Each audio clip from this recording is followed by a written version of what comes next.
बिस्मिल्लाहिर्रहमानिर्रहीम। S1 sports के साथ आपका मेज़बान इमरानुल्लाह खान आपकी खिदमत में हाजिर है। जिस तरह कि आपको हमने बताया था कि PSL 11 के हवाले से हम आपको रेगुलर अपडेट देते रहेंगे। और जिस तरीके से कल हमने देखा कि एक शानदार तारीखी मुकाबला हुआ, एक साइड पे लो स्कोरिंग मैच तो दूसरी साइड पर हाई स्कोरिंग मैच हुआ। एक साइड पे हमने देखा कि कलंदर्स ने 101 रन बनाए और उसको बआसानी चेस करने में कामयाब हुए। यूनाइटेड 9 विकेटों से फतह हासिल की। कल मैच में बहुत से रिकॉर्ड साज परफॉर्मेंसेज हमने देखे। अगर हम पहले मैच की बात करें तो अपने पहले ओवर की दूसरी गेंद पर गेंद करने आए थे इमाद वसीम, बॉलिंग करने आए थे पहले ओवर में और नईम की विकेट हासिल की।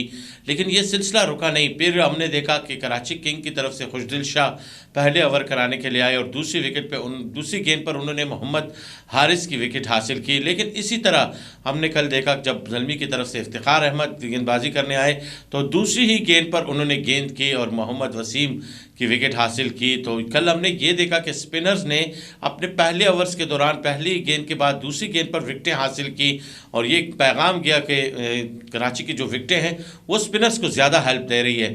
कल हमने दो मुकाबले देखे, एक में यूनाइटेड ने फतह हासिल की जबकि दूसरे में ज़ल्मी की टीम ने फतह हासिल की।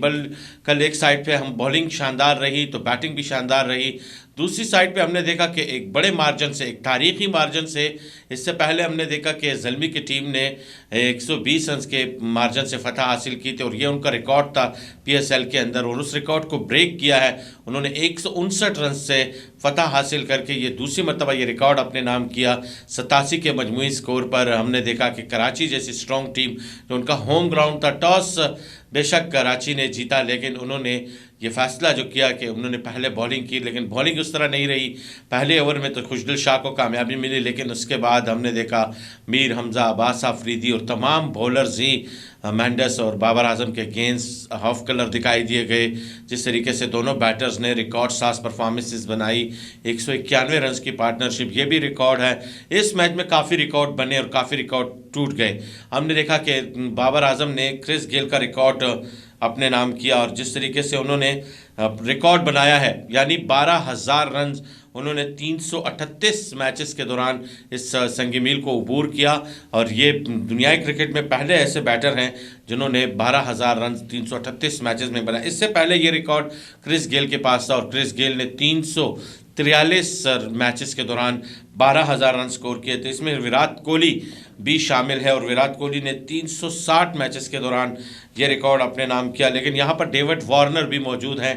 डेविड वार्नर ने 12,000 रन बनाने का रिकॉर्ड 368 मैचेस के दौरान किया और इसी तरह फिर आपने देखा कि जितने भी टॉप के क्रिकेटर्स हैं उन्होंने ये रिकॉर्ड अपने नाम किया। लेकिन इस वक्त बाबर आजम के लिए एक और रिकॉर्ड उन्होंने अपने नाम किया है यानी 338 मैचेस के दौरान 12,000 रन बनाना ये किसी मौजज़े से कम नहीं। जिस तरीके से बाबर आजम ने बैटिंग की है, जिस तरीके से बाबर आजम ने यह रिकॉर्ड अपने नाम किया है, 191 रन की पार्टनरशिप हमने देखी 97 गेंदों के ऊपर, ये भी एक रिकॉर्ड है। यहाँ से PSL के इस मैच में तकरीबन 4 से 5 रिकॉर्ड ऐसे बने जिसमें हमने देखा बाबर आजम ने एक रिकॉर्ड अपने नाम किया, उसके बाद ये पार्टनरशिप का रिकॉर्ड ज़ल्मी के नाम रहा, फिर उसके बाद हमने देखा सबसे ज़्यादा रन से मैच जीतने वाली टीम भी ज़ल्मी की टीम बनी। तो बहुत से रिकॉर्ड ब्रेक हुए इस मैच में। लेकिन कल हमने एक चीज़ नोट की कि लोग तनकीद कर रहे थे, इससे पिछले मुकाबले में हमने देखा कि ज़ल्मी ने जिस तरीके से फतह हासिल की और लोग कह रहे थे कि ज़ल्मी की टीम अब इतने आसानी से तो जीत नहीं सकती। जिस तरह बाबर आजम ने बैटिंग की, लोगों ने उनके ऊपर कड़ी तनकीद की कि 43 रन बनाने के बाद आप आउट हुए और आप मैच को फिनिश कर सकते थे। वो मैच आखिरी ओवर में फिनिश हुआ लेकिन कल फिर हमने देखा कि वो कहानी थोड़ी डिफरेंट रही। बाबर आजम ने भी अपनी थ्योरी चेंज की, साथ में मेंडिस जो पहली मरतबा हमने देखा कि तीसरी ही गेंद पर वो बैटिंग करने आए और जिस तरीके से उन्होंने बॉलर्स के अगेंस्ट बैटिंग की, चाहे वो जिम्पा हो, मीर हमजा हो, किसी भी बॉलर्स को उन्होंने अपने ऊपर सवार होने नहीं दिया। मोइन अली को भी उन्होंने अपने रडार पे रखा, तमाम बॉलर्स को उन्होंने खुलकर स्ट्रोक्स लगाए और अपनी सेंचुरी मुकम्मल की। साहबजादा फरहान के बाद ये दूसरे बैटर हैं जिन्होंने ये रिकॉर्ड अपने नाम किया यानी सेंचुरी स्कोर अपने नाम की है। तो ये सिलसिला शुरू हो चुका है, अब सेंचुरीज भी बन रही हैं, विकेटें भी गिर रही हैं। लेकिन यहाँ से इफ्तिखार अहमद अब बॉलर्स के लिस्ट में शामिल हो रहे हैं। सुफियान मुकीम जिस तरीके से उन्होंने बॉलिंग की, कल उन्होंने भी 3 विकेटें हासिल की। इफ्तिखार अहमद ने एक बार फिर बताया है अपनी काबिलियत से कि उन्होंने जिस तरीके से बॉलिंग करके मुखालिफ टीम को परेशान किया और उन्होंने फतह से हमकिनार किया है अपनी टीम को, जिससे सलमान अली आगा की विकेट हासिल की, वसीम की विकेट हासिल की। तो जिस तरह कल हमने देखा कि मिसबाह उल हक ने प्रेस कॉन्फ्रेंस के दौरान एक बात की कि कराची में ज़्यादा डोमेस्टिक क्रिकेट खेलने से इफ्तिखार अहमद को जो एज हासिल है, जो उनके पास एक्सपीरियंस है, उसका कोई नेमुल बदल हो नहीं सकता। और वही कर रहे हैं। इफ्तिखार अहमद को पहले 2 मैचेस में वो शामिल नहीं थे, एक मैच बारिश की नज़र हुआ, एक में वो शामिल नहीं थे, लेकिन इस दो मैचेस की अगर परफॉर्मेंसेस की बात करें ओवरऑल, तो इफ्तिखार अहमद अब तक डोमिनेट कर रहे हैं तमाम टीमों के अगेंस्ट, और परफॉर्मेंसेस में एक वाज़ेह निखार आया है इफ्तिखार अहमद का।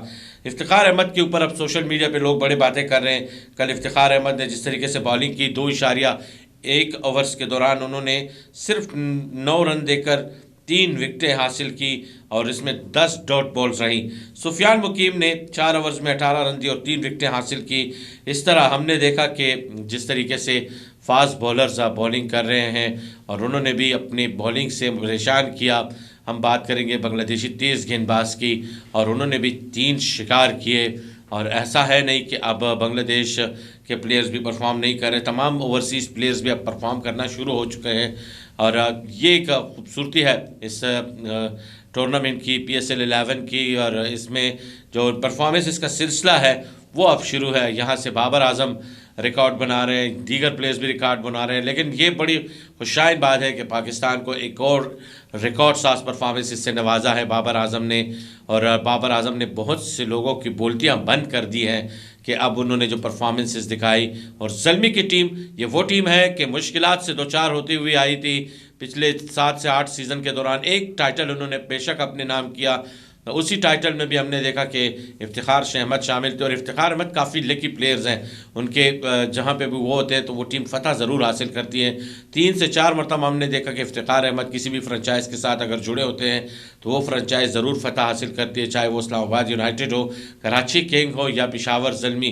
तो इफ्तिखार अहमद के परफॉर्मेंसेस से लोग भी जीतते हैं, और उनकी खुशकिस्मती हम कह सकते हैं कि जिस फ्रेंचाइज़ के साथ वो हों तो वो फ्रेंचाइज़ ज़रूर फाइनल या सेमीफाइनल में तो नज़र आती हैं। तो यहाँ से ये कहानी अब ख़त्म नहीं हुई, क्योंकि कलंदर्स भी अब मुश्किलात का शिकार होते जा रहे हैं। ये ऐसा इवेंट है कि आपको हर एक मैच के ऊपर सोचना है। ये ऐसा नहीं कि आप मैच जीते और आपकी परफॉर्मेंसेस नील हो। अगर आप मैच जीतते हैं तो आपकी परफॉर्मेंसेस जीत के साथ आपका रन रेट भी इतना बेहतर होना चाहिए कि आप टॉप 4 टीम में जगह बना सके। कल हमने देखा कि कलंदर को ऐसी शिकस्त हुई कि जिसका वो तसव्वुर नहीं कर रहे थे। ये वो टीम है कि इससे पहले 3 सीज़न में उन्होंने फतह हासिल की है और डिफेंडिंग चैम्पियन भी है। तो कलंदर्स को भी अब मुश्किल है कि अपने आप को मेंटेन रखना, क्योंकि फ़खर जमान की गैर मौजूदगी की वजह से उनकी टीम की परफॉर्मेंसेस में थोड़ा सा अप एंड डाउन आया है। और अब फ़खर जमान भी टीम को ज्वाइन करेंगे, क्योंकि उन्होंने जो बॉल के दौरान छेड़खानी की थी उसकी वजह से उनको 2 मैचेस का बैन लगाया गया था। उसके बाद अब 2 मैचेस गुजर चुके हैं, कहीं ना कहीं पे कलंदर्स की टीम ने भी चैन का सांस लिया होगा, और अब कलंदर्स भी सोच रहे होंगे कि अपने आखिरी मैचेस जीत के टॉप 4 में जगह बनाई जाए। अब ज़ल्मी की टीम ने दूसरी पोजीशन पे छलांग लगा दी है। 7वीं पोजीशन से ऊपर आते हुए उन्होंने जो फतुहात हासिल किए, अब तक 7 पॉइंट है। 4 मैचेस के दौरान कोई शिकस्त हुई नहीं उनको अब तक, और यही 1 पॉइंट उनको आखिरी मराहल तक लेके जा सकता है। ये वो पॉइंट है जो इस्लामाबाद यूनाइटेड के अगेंस्ट बारिश के नज़र हो चुका था मैच कज़ाफ़ी स्टेडियम लाहौर में। तो अब यहाँ से ज़ल्मी की टीम टॉप पे दिखाई दे रही है, मुल्तान टॉप पे है, दूसरे नंबर पर ज़ल्मी की टीम है, और फिर कराची और इस तरह दीगर टीमें उनके पीछे हैं, और वो भी इस दौड़ में शामिल हो सकती हैं। अगर यहाँ से पिंडीज़ की टीम आखिरी 5 मैचेस जीतती है तो वो भी दौड़ में शामिल हो सकती हैं। साथ साथ में अभी तक बाहर नहीं हुई हैदराबाद की टीम, वो भी फतह हासिल करें तो वो भी आगे आ सकते हैं। ये टूर्नामेंट अब तमाम टीमों के लिए ओपन है, क्योंकि 4 टीमों ने आगे जाना है। पहले हम देखते थे कि 6 टीमें हुआ करती थी, 2 टीमें बाहर होती थी, अब 4 टीमें बाहर होंगी इस टूर्नामेंट से, और 4 टीमों का जो सफ़र है वो आगे जाएगा। तो ये एक सिलसिला है PSL 11 का, परफॉर्मेंसेस का, प्लेयर्स की परफॉर्मेंसेस का। अब तक बदस्तूर अगर हम देखें तो बेस्ट बैटर हैं साहबजादा फरहान, उन्होंने जिस तरीके से 232 रन बनाए रखे हैं, अब तक उनके तमाम मैचेस काउंट नहीं हुए, और मज़ीद अगर मैचेस में वो परफॉर्म करते तो वो टॉप ऑर्डर पे फिनिश करेंगे। लोग कह रहे थे कि समीन मिन्हास उनका रिकॉर्ड ब्रेक कर सकते हैं, वो टॉप बैटर बन सकते हैं, लेकिन शाहीन शाह एक एक्सपीरियंस है, उन्होंने जिस तरीके से कल उनको चलता किया। लेकिन उसके बाद ख्वाजा नाफे जो पहली मरतबा एक्शन में दिखाई दिए गए यूनाइटेड की जानिब से, उन्होंने बड़ी शानदार बैटिंग की। तो पाकिस्तान के डोमेस्टिक के जो टॉप के क्रिकेटर्स हैं वो परफॉर्म कर रहे हैं।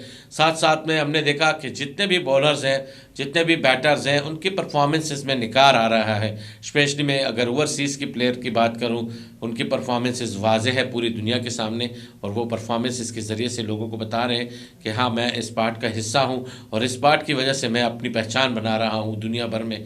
तो PSL 11 और IPL के माबैन एक कश चश्मकश जारी है।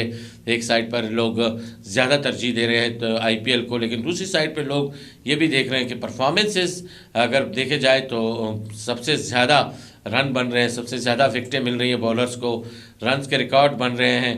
लेकिन अगर रिकॉर्ड के लिहाज से बात की जाए तो PSL इस वक्त टॉप पे है, ज़्यादातर रिकॉर्ड बन रहे हैं इसके अंदर, PSL के अंदर। जबकि IPL में हमने देखा कि बहुत सी टीमों के तो फतूहात मिल रही हैं, लेकिन वो मज़ा नहीं जो PSL का है। HBL PSL 11 में हमने देखा कि ये ब्रांड है पाकिस्तान का, और PSL के दौरान परफॉर्मेंसेस का सिलसिला जारी है। तो उम्मीद है कि आज का ये प्रोग्राम आपको पसंद आया होगा। आप लोगों ने अगर एंजॉय किया होगा तो ज़रूर कमेंट्स कीजिएगा और बताइएगा कि PSL में बेस्ट बैटर कौन होगा, PSL में बेस्ट बॉलर कौन होगा। आने वाले वक्तों में आप अपने राय से हमें आगाह कर सकते हैं क्या बेहतर करना होगा। लेकिन आप लोगों ने एक बेहतर करना होगा कि S1 स्पोर्ट्स के पेज पे जाकर उसको लाइक करें, सब्सक्राइब करें, बेल आइकन को प्रेस करें और अपने दोस्तों के साथ ज़्यादा से ज़्यादा इसको शेयर करें। उम्मीद है कि आज का ये प्रोग्राम आपको पसंद आया होगा और आप इसको मज़ीद अपने दोस्तों के साथ शेयर करेंगे। इजाज़त चाहेंगे, कल एक नए एपिसोड के साथ, एक नए गुफ्तगू के साथ आपके खिदमत में हाजिर होंगे, और आप लोग उम्मीद है कि आप इंजॉय करेंगे इस नारे के साथ, इस उम्मीद के साथ, इस जज्बे के साथ कि हम पाकिस्तान के लिए जहाँ पे भी रहेंगे पाकिस्तान की खिदमत करते रहेंगे और पाकिस्तान के सब जिलाली परचम को पूरी दुनिया में लहराना है। तो ये नारा ज़रूरी है, पाकिस्तान जिंदाबाद।